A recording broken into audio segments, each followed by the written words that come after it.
నేనైతే చాలా బాగున్నా, మీరు కూడా చాలా బాగుంటున్నారని ఆశిస్తున్నా.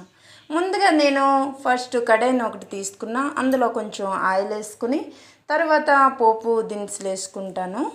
ముందుగా ఆవాలు, జీలకర్ర, శనగపప్పు, మినప్పప్పు వేసుకున్నా. తర్వాత వచ్చేసి ఆనియన్స్, మిరపకాయలు వేసుకుంటా. ఈరోజు ఎగ్ కర్రీ తయారు చేస్తున్నా. ఇలా ముందుగా సింపుల్గా నేను చేసుకుంటున్నా. ముందుగా ఇలా మనం తాలింపు వేసుకుని ఇలా కలుపుకోవాలి గరిటెతో. ఇది కొంచెం వేగాక మనం ముందుగా ఉడకబెట్టిన గుడ్లను కొంచెం లైట్గా ఫ్రై చేసినవి మనం వేసుకోవాలి. ఇలా మనం ఇవి ఆనియన్స్ బాగా ఉడికాక టమాటా ముక్కల్ని ఇలా తరుక్కోవాలి. కొంచెం కట్ చేసుకున్నా ఇవి మనం వేసుకోవాలి. చాలా అంటే చాలా సింపుల్గా చేస్తున్నానండి ఈ ఎగ్ టమాటా కర్రీ. మీకు నచ్చితే లైక్ చేయండి, షేర్ చేయండి, సబ్స్క్రైబ్ చేసుకోవడం మాత్రం మర్చిపోకండి. చాలా సింపుల్ టేస్టీకరమైన ఎగ్ కర్రీ అండి ఇది. సరిపడా పసుపు, సాల్ట్ని మనం యాడ్ చేయాలి.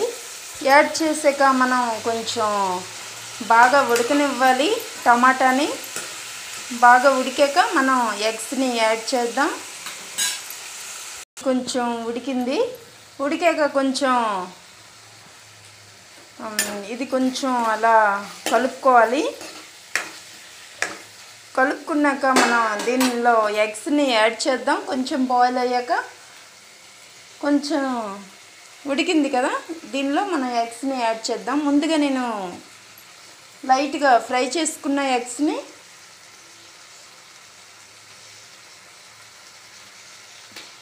ఆయిల్లో ఫ్రై చేసుకున్నా. నేనైతే దీనిలో 6 ఎగ్స్ని తీసుకున్నా. చాలా సింపుల్గా చేసుకోవచ్చండి ఎగ్స్ కర్రీ. చాలా టేస్టీ కూడా ఉంటుంది.